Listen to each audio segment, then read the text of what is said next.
The corrosive rain pattered against the shattered remnants of what had once been a fortification. Beneath the violet skies of Avaris, Lieutenant Sirena moved with precision through the ruins, her pitch-black exosuit absorbing what little light reached the desolate landscape. The suit's environmental controls hummed softly, filtering the toxic atmosphere while its sensors scanned for life forms, specifically human life forms. Sirena had been part of the elite combat unit for 15 cycles now. 15 cycles of the same mission: root out and eliminate any surviving human resistance on this god-forsaken rock. Avaris had once been contested territory, a strategic outpost in the interstellar war between her people and humanity.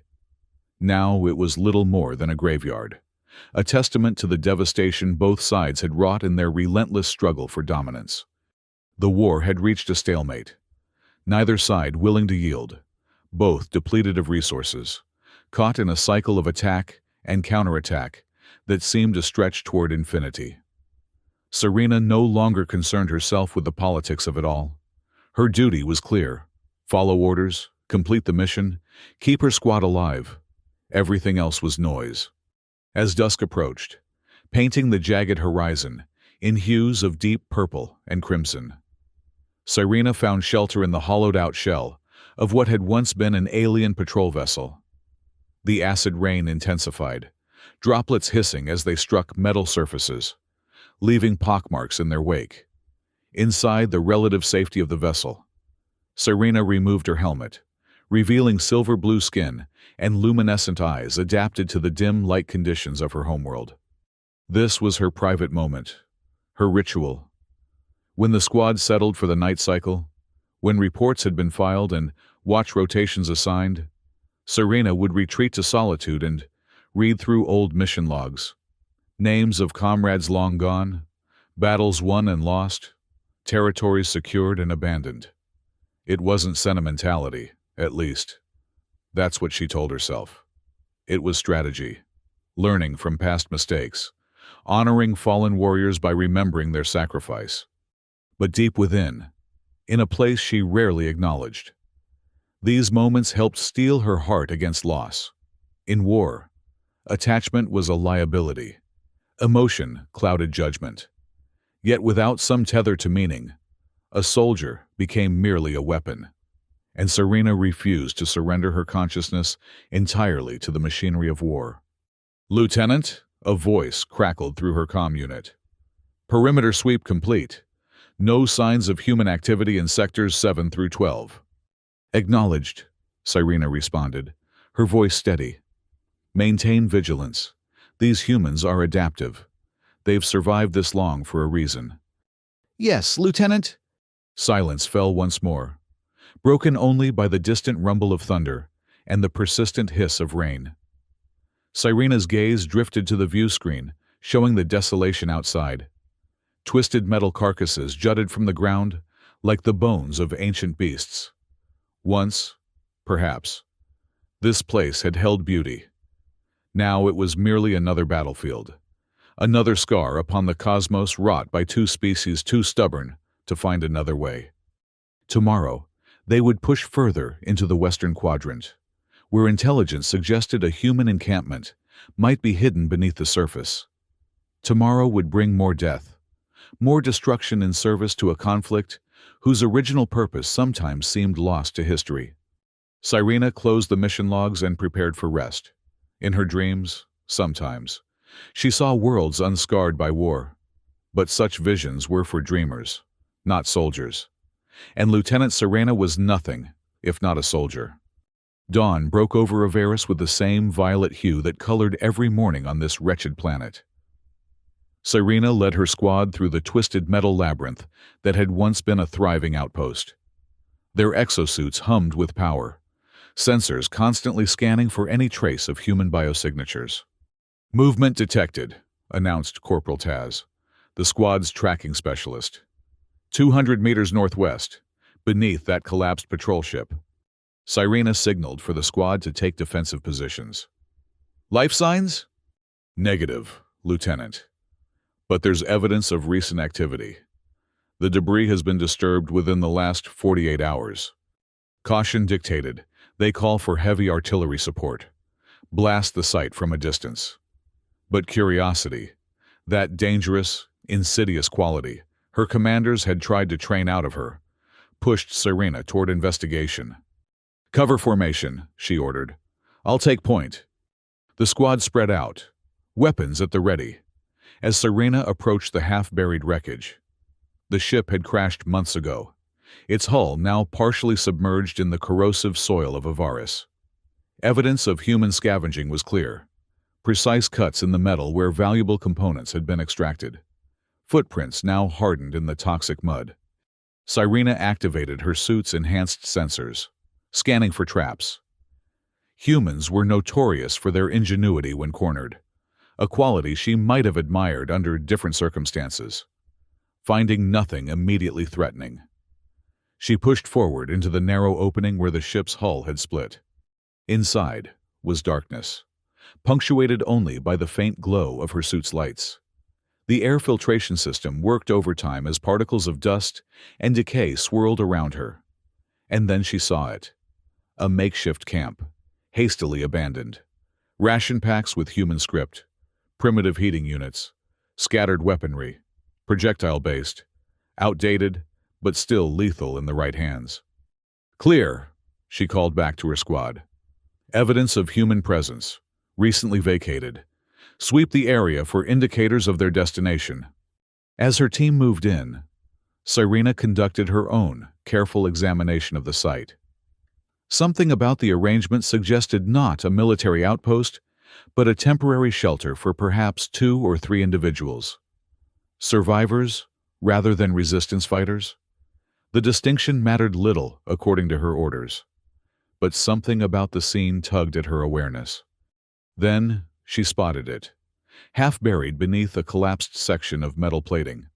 A small rectangular object bound in what appeared to be some form of processed animal skin. Leather, the humans called it. A book, an actual physical book.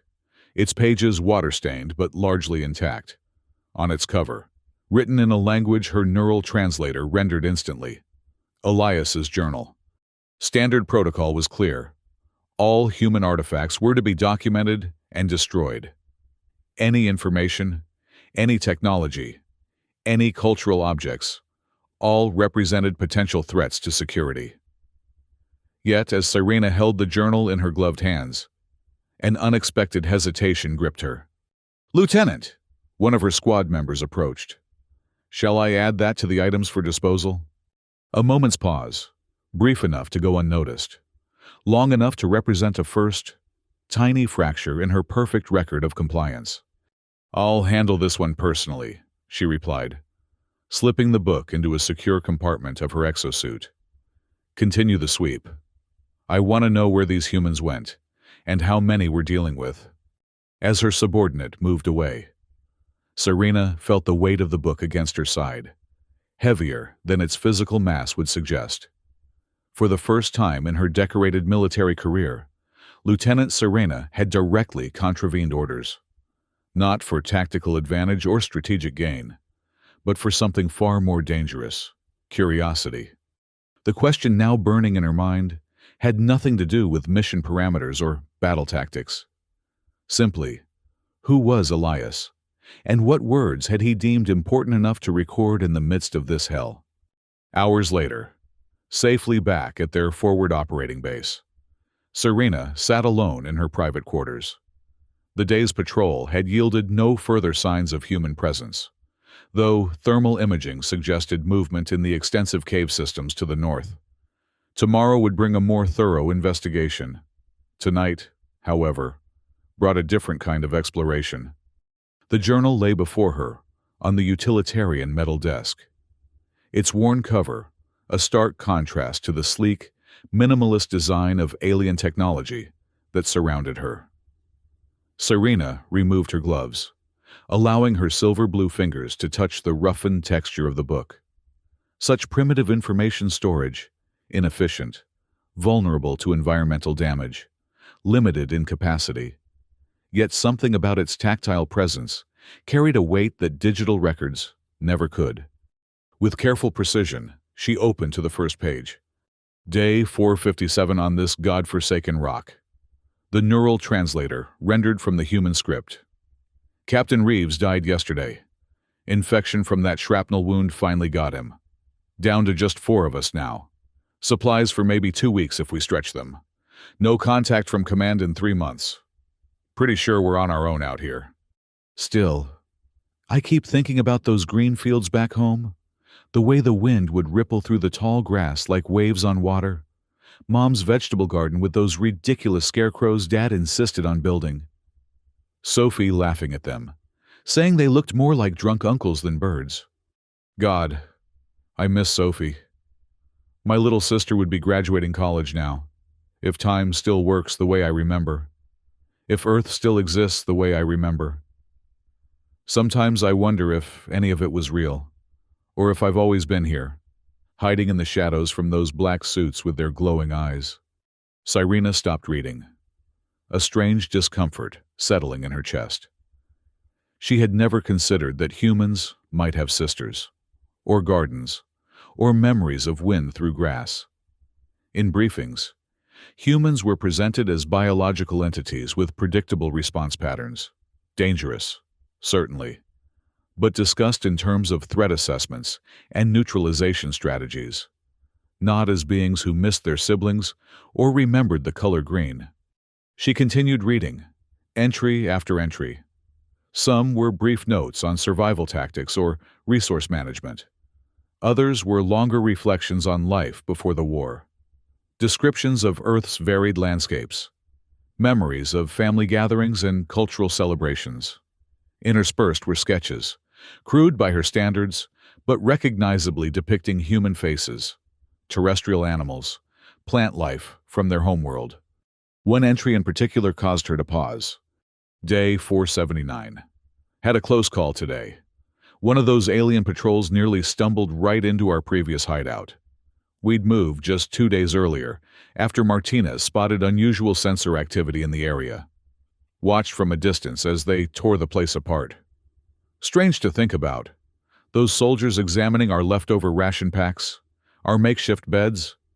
Do they wonder about us the way we wonder about them? Do they have families waiting somewhere? Do they also count the days until this senseless war is over? Martinez says I'm being naive. Says they're not like us. Don't think like us. Maybe he's right. But sometimes, in the quiet moments between the terror, I can't help but wonder if under those black suits, they're just soldiers following orders too, wanting to go home. Cyrena closed the journal, her hands trembling slightly.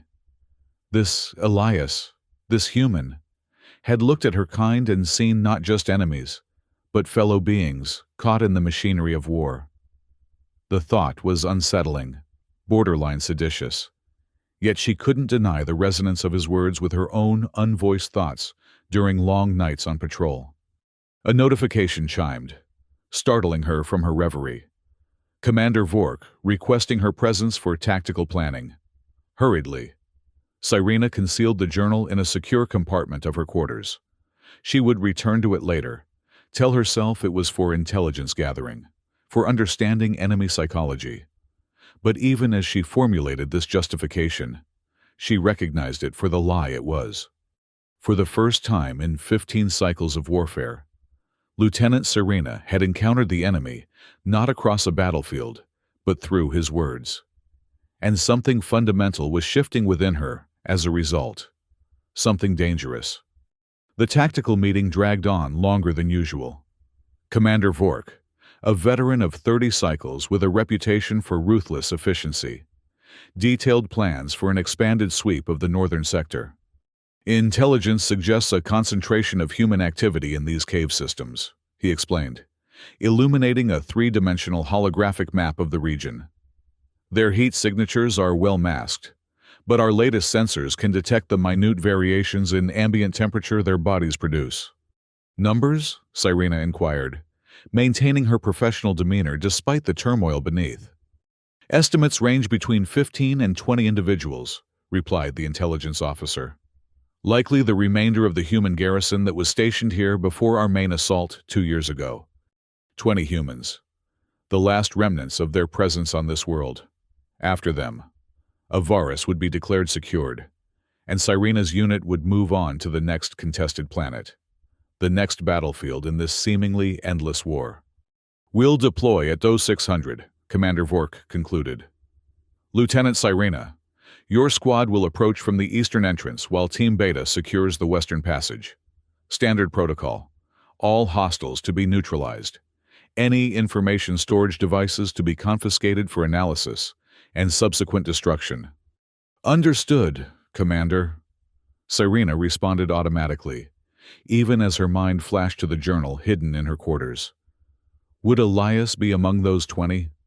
The thought brought an unexpected surge of emotion she struggled to identify. "Dismissed," Vork announced, and the gathered officers began to disperse.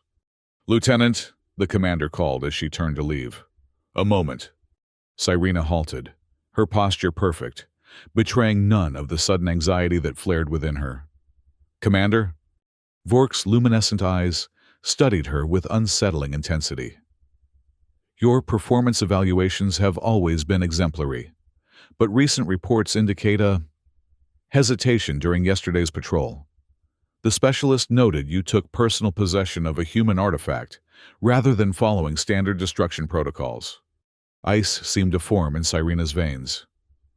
"A minor item, sir. I intended to review it for potential intelligence value before processing." "Indeed." Vork's tone revealed nothing. "And your assessment?" "Incomplete, sir. Preliminary examination suggests personal records of limited strategic value. I will complete the review and file appropriate documentation by next cycle."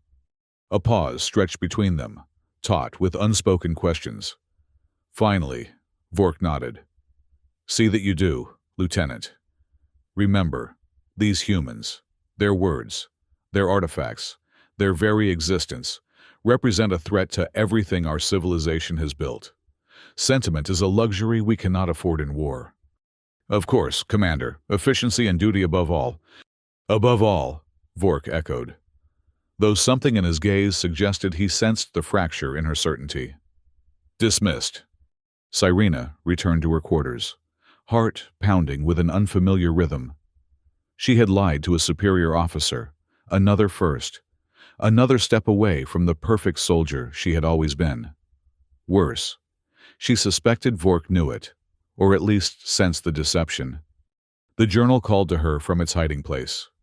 She should destroy it now, eliminate the evidence, report that it contained nothing of value. Instead, she retrieved it with trembling hands and continued reading where she had left off.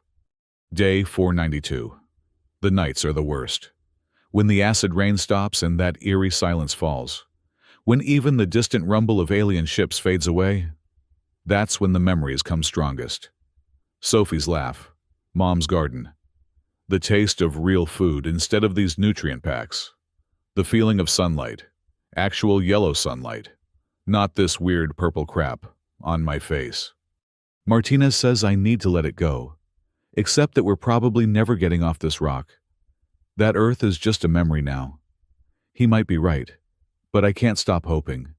Can't stop believing that somewhere out there, beyond this war and all this death, there's still a green field waiting, still a little sister who remembers her big brother, still a reason for all of this beyond just survival. Found an old photo in my pack today. Me and Sophie at her 16th birthday. Both of us grinning like idiots, cake frosting on our faces. Cried for an hour looking at it. Martinez pretended not to notice. He's a good guy under all that gruffness. We're all holding on to our own pieces of before. Entry after entry revealed a soul struggling to maintain humanity amid devastation. Elias wrote of terror when alien shells ripped through their temporary shelters, of quiet moments, sharing meager rations with fellow survivors, of nightmares and fading hopes and small, precious joys salvaged from the wreckage of war. The journal became a window into a life Cyrena had never considered, the life of the enemy as a person, not merely a target. With each page, The distance between herself and this unknown human seemed to diminish, replaced by a growing recognition of shared experience. Different worlds, different biologies, but the same fundamental struggle to find meaning amid chaos. At some point during the night cycle, Serena realized she was weeping. Another first. Silver tears traced paths down her blue-tinged cheeks as she read Elias's final entry. Day 513. We're moving deeper into the northern caves. Sensors picked up increased alien activity to the south. They're getting closer. Each time, the circle tightens. Each time, we leave behind another piece of ourselves in these temporary shelters. I'm leaving this journal behind. Stupid. Maybe, if they find it, it's just evidence of our presence. But somehow the thought of it being destroyed when we move hurts more than I can explain. These words are all that's left of who I was before. All that remains of those green fields and family dinners and my sister's laugh. If by some miracle anyone ever reads this, alien or human, know that Elias Harker existed. That he had a sister named Sophie who could solve complex equations in her head but couldn't remember to tie her shoelaces. That he came from a world with oceans and forests and cities that glittered at night. That he would die tomorrow, or the next day, or the next not for some grand ideology or imperial ambition, but for the simple, desperate hope that somehow, somewhere, his sister might still be alive, still remember him, still have a chance at those green fields. I would die for that chance, for her, for the memory of what we were before all this. And maybe that's the only victory any of us can hope for now. Not conquest, not glory, but remembrance. The triumph of being known, being remembered, being human until the very end. The journal ended there. Serena sat motionless, the book open in her hands, tears flowing freely now. Outside, the first light of Avaris's violet dawn began to filter through her viewport. In less than an hour, she would lead her squad to the northern caves, to Elias and his remaining companions, to the final eradication of human presence on this world. Standard protocol, duty, efficiency above all. The words rang hollow now, stripped of their power by the simple, honest writings of a being she had been trained to see as enemy, as other, as target. Instead, she had found a person, had found Elias Harker, who loved his sister Sophie, who remembered green fields and birthday cake, who wrote down his thoughts in the desperate hope that someone, someday, would know he had existed. The notification alert sounded. 30 minutes until deployment. Serena closed the journal, but instead of returning it to its hiding place, she secured it within her exosuit. A decision crystallized within her, one that would change everything, though she couldn't yet see the full implications. Whatever happened in those caves today, Elias's words would not be destroyed. His memory would not be erased. For the first time in her military career, Lieutenant Serena prepared for battle with something beyond orders, driving her actions. What that something was, compassion, empathy, humanity, she had no name for yet, but its presence was undeniable. A fire lit in darkness, impossible to extinguish now that it had caught flame. The northern passage to the cave system loomed before them, a jagged wound in Avaris's tortured landscape. Serena's squad moved with practiced precision, weapons primed, sensors sweeping for any sign of human presence. Team Beta would be approaching from the west, creating a pincer movement designed to trap any inhabitants between converging forces. Standard tactics, executed countless times on countless battlefields.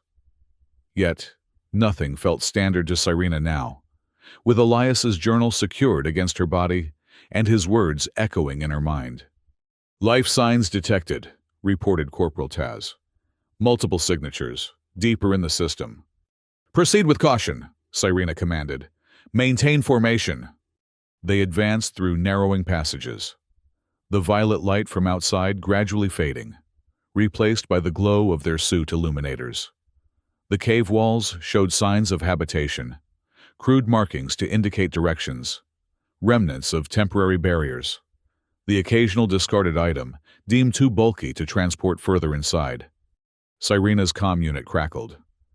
Lieutenant, Team Beta in position at western entrance.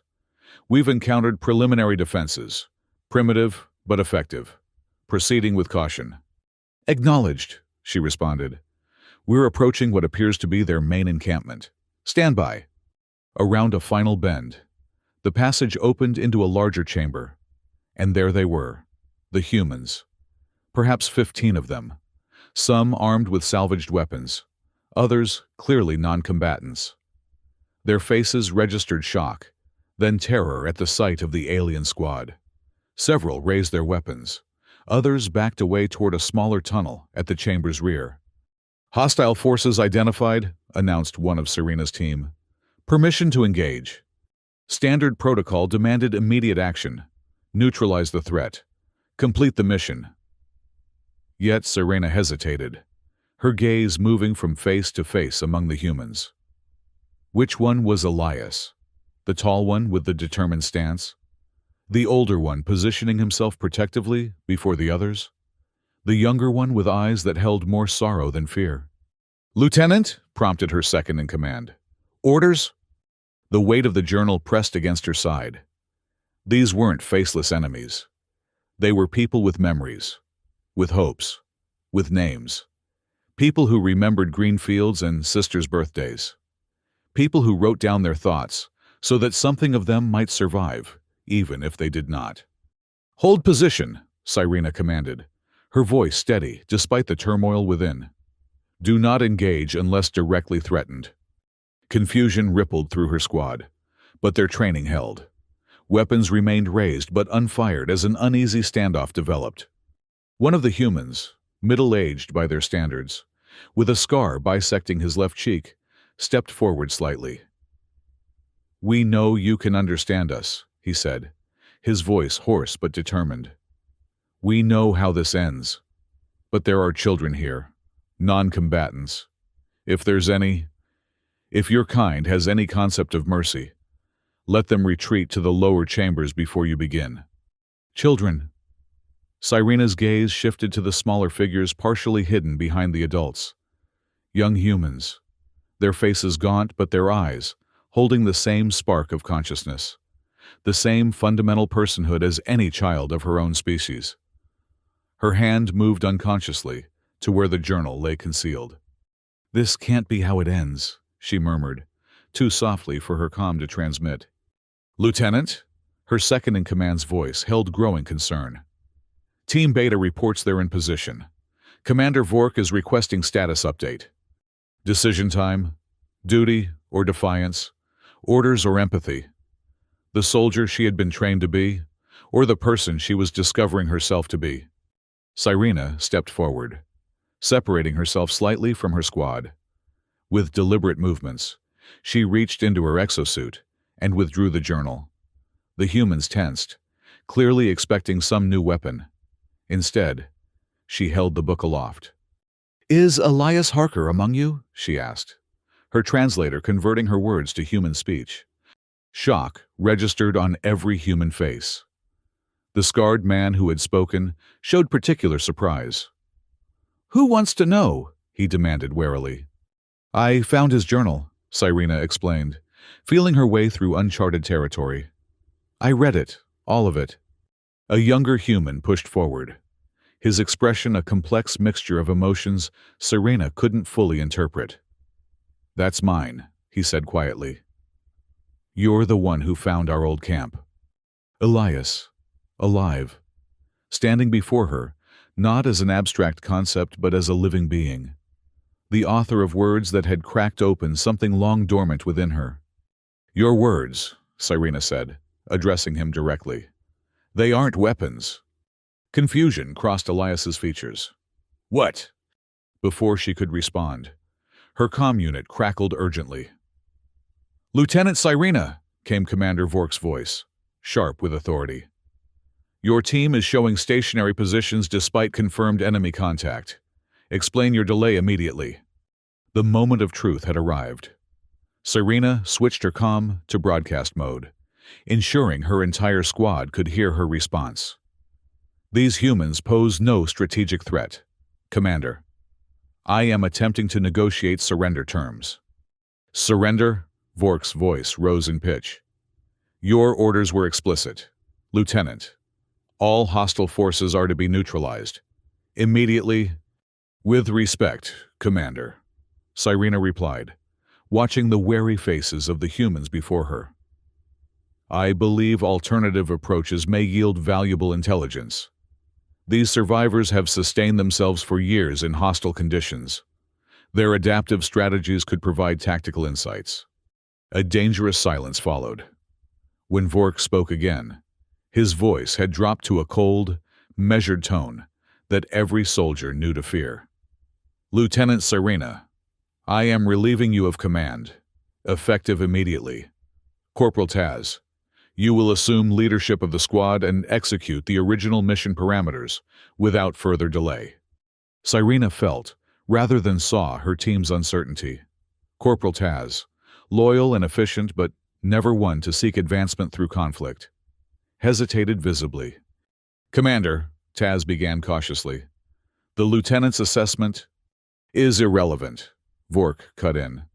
Execute your orders, Corporal, or face the same consequences for insubordination. The air in the cavern seemed to thicken with tension. Serena saw the humans registering the power struggle unfolding before them, saw hope and fear warring in their expressions. She made her decision. With deliberate movements, Serena removed her helmet completely, a shocking breach of protocol in potentially hostile territory. Her silver-blue features and luminescent eyes were fully exposed to the humans now, no longer hidden behind the anonymity of the exosuit's faceplate. My name is Serena, she announced, addressing both the humans and her own squad. For 15 cycles, I have followed orders without question. I have neutralized targets without hesitation. I have been the perfect soldier. She held up the journal. But these words, they've shown me something my training never did. That our enemies are people. That under different circumstances, we might not be enemies at all. Lieutenant! Vork's voice thundered through the comm. You will stand down immediately! Instead, Serena opened the journal to the final entry and began to read aloud. Her translator converting Elias's words into both human speech and the language of her own kind. If by some miracle anyone ever reads this, alien or human, know that Elias Harker existed. That he had a sister named Sophie who could solve complex equations in her head but couldn't remember to tie her shoelaces. As she read, something extraordinary happened. Both humans and aliens stood transfixed. Weapons still raised, but attention captured by the simple power of one being's recorded thoughts. Serena continued, her voice gathering strength with each word. I would die for that chance, for her, for the memory of what we were before all this. And maybe that's the only victory any of us can hope for now. Not conquest, not glory, but remembrance. The triumph of being known, being remembered, being human until the very end. Silence fell as she finished reading. In that silence, the distant rumble of Avaris's perpetual storms seemed to fade, leaving only the sound of beings breathing, different biologies, different worlds of origin, but the same fundamental rhythm of life. Elias stepped forward, his weapon lowered. You read it, he said softly. All of it. And you understood. I did, Serena confirmed.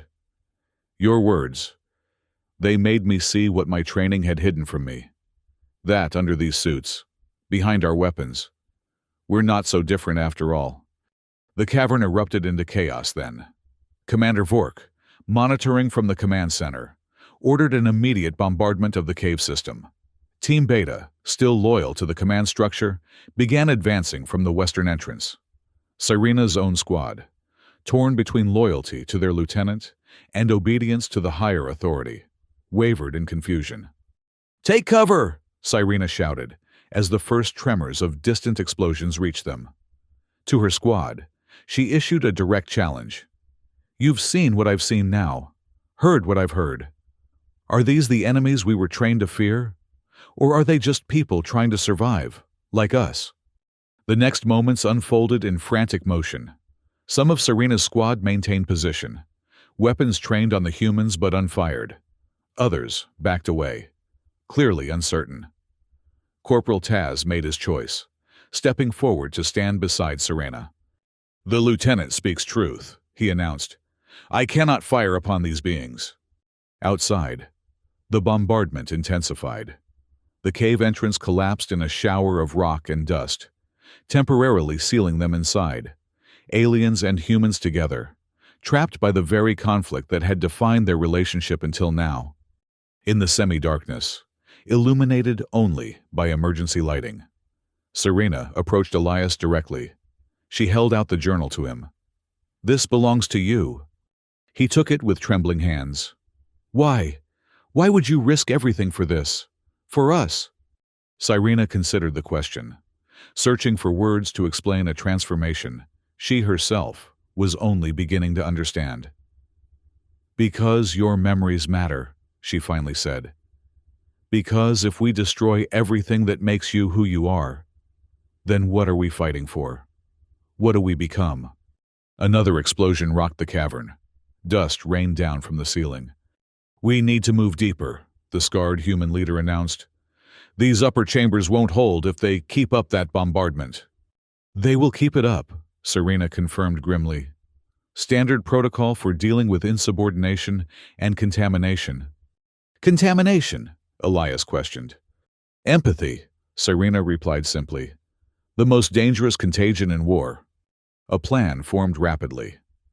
The humans knew the deeper cave systems intimately, passages that led to the surface kilometers away, too narrow for detection by standard scans. Serena and the members of her squad who had stood with her would accompany them, buying time by broadcasting misleading signals to suggest their continued presence in the main chambers. As they prepared to move, Serena made one final, bold decision.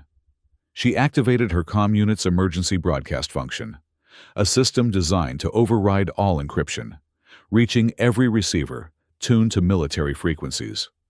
"This is Lieutenant Serena," she announced, her voice carrying to every alien soldier on Avaris, and perhaps beyond. "I have discovered something our intelligence reports never mentioned, something our training never prepared us for. These humans, our enemies, they dream, they remember, they love their siblings and miss their homes.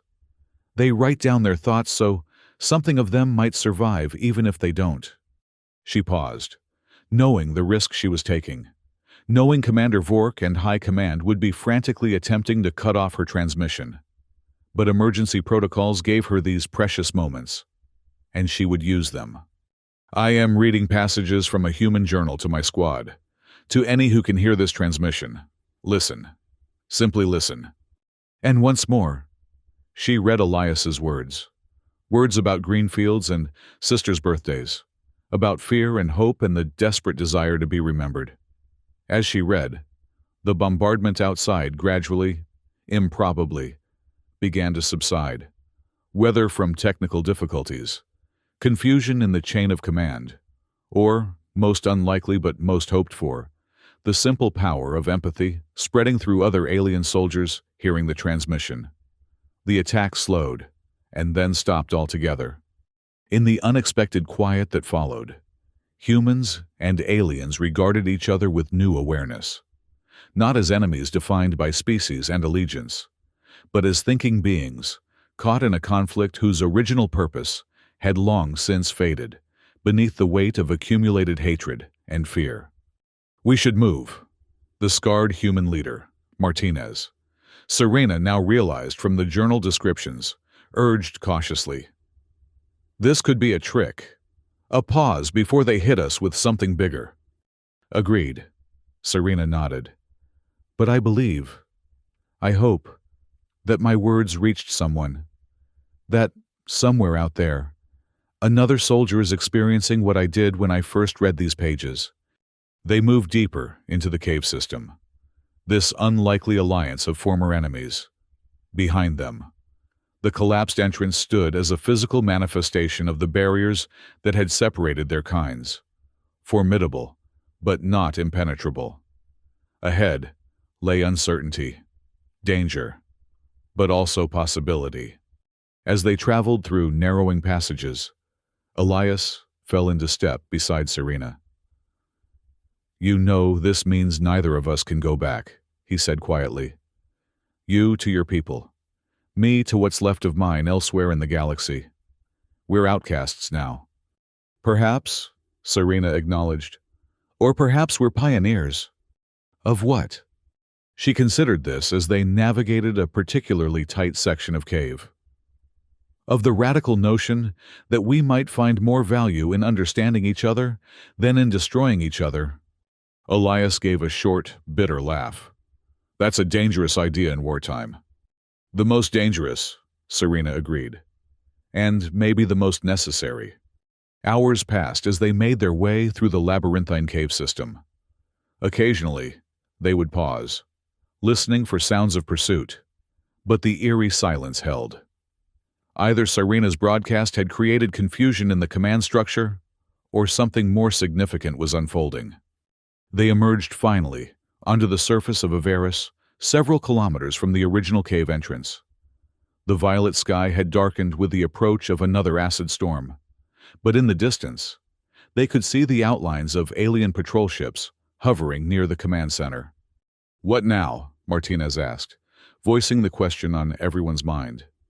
Before Serena could respond, her emergency comm unit, the one channel she had maintained despite disconnecting from the main military network, activated with a burst of static.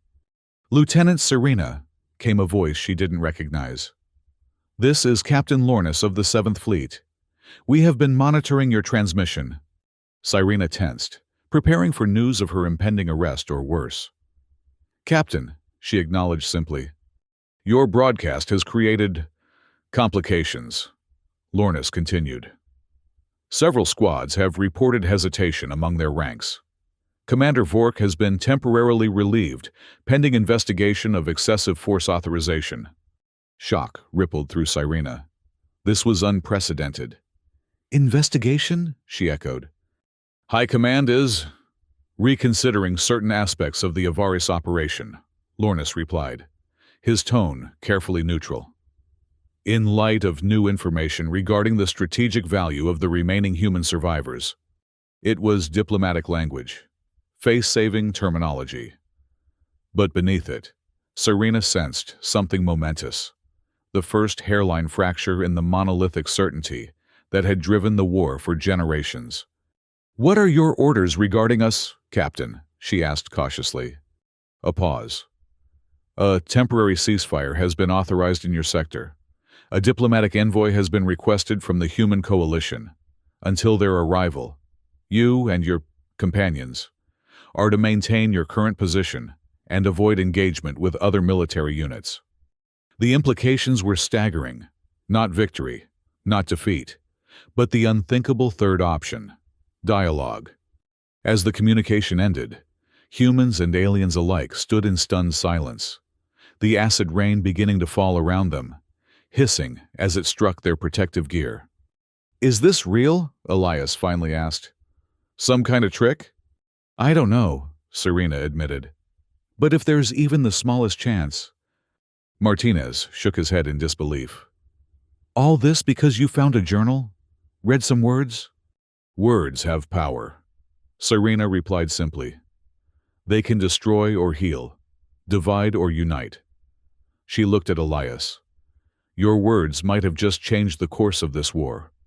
The human envoy arrived 3 days later, a small diplomatic vessel landing under heavy guard, but bearing the unprecedented white symbol of truce. The representative who emerged introduced herself as Mara Chen, a senior negotiator from the Human Coalition. Upon seeing the mixed group of humans and aliens waiting to meet her, Envoy Mara's professional composure slipped momentarily, revealing stunned disbelief. "When they told me what had happened here," she said, I didn't truly believe it. The negotiations that followed were tense, fragile things, centuries of hatred and fear not easily set aside. But the foundation had been laid.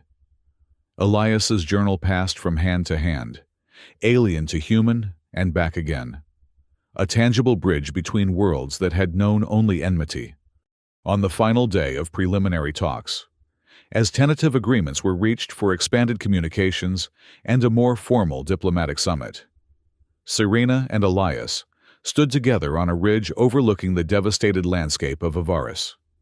The acid rain had temporarily subsided, allowing them a rare, unobstructed view of the violet horizon. "What happens to the journal now?" Serena asked. Elias considered the book in his hands, its pages now bearing the marks of many readers, human and alien alike. "I think," he said slowly, "it served its purpose with us. But maybe others should have the chance to read it too." Together, they walked to a small clearing where both human and alien representatives had gathered. A simple memorial had been constructed, not a monument to victory or a marker of territorial claim, but a remembrance of all who had fallen on this battlefield, regardless of species. Elias placed the journal at the base of the memorial. "For those who were lost," he said quietly, "and for those who might yet be found." Serena stood beside him, silver tears mingling with the first droplets of a new acid rain beginning to fall. Her exosuit would protect her from the corrosive elements, but nothing could shield her from the emotion of this moment. The grief for what had been lost, the hope for what might yet be built from the ruins. As the diplomatic parties retreated to shelter from the intensifying storm, Serena remained for a moment longer, gazing up at the stars, barely visible through Avaris's turbulent atmosphere. Somewhere out there were the green fields Elias had written about. Somewhere were sisters waiting for brothers, homes remembered but not yet returned to, lives interrupted but not yet concluded. For the first time since she had become a soldier, Lieutenant Serena allowed herself to imagine a future not defined by battle lines and enemy territories. A future where the boundaries between us and them blurred and eventually disappeared. Where words built bridges instead of weapons forging destruction. It was, perhaps, an impossible vision. The ceasefire was fragile, the diplomatic talks preliminary, the hatred of centuries not easily undone. Yet, as she turned to join the others, Serena carried within her something that had been missing throughout her military career. Not just duty or determination, but hope. Hope born from the simple, profound discovery that across the gulf of species and worlds and war, understanding was possible, connection was possible, and perhaps, someday, peace would be possible too. As the storm engulfed the memorial, the acid rain fell upon the protected pages of Elias's journal, not destroying them now, but cleansing them, washing away the dust of battle to reveal the enduring power of memory, of story, of the written word that had accomplished what armadas could not, the recognition, across an impossible divide, of shared humanity. In that recognition lay the seeds of a new beginning, not an ending to all conflict, not a perfect resolution, but a first step upon a different path. A path that Lieutenant Serena, once the perfect soldier, now walked with determination and with something else she was only beginning to understand. The courage not to destroy, but to protect, not to forget, but to remember, not to hate, but perhaps, someday, to love. The violet skies of Avaris would continue to roil with toxic storms. The scars of war would remain etched upon its surface for generations. But beneath those scars, a different story was beginning, written not in weapons fire and tactical maneuvers, but in the simple, revolutionary act of one being recognizing another across the chasm of difference. In that recognition, Lieutenant Serena had found not an enemy, but a mirror, not a target, but a teacher. And in Elias's journal, A war-torn galaxy had found not a weapon, but a way forward.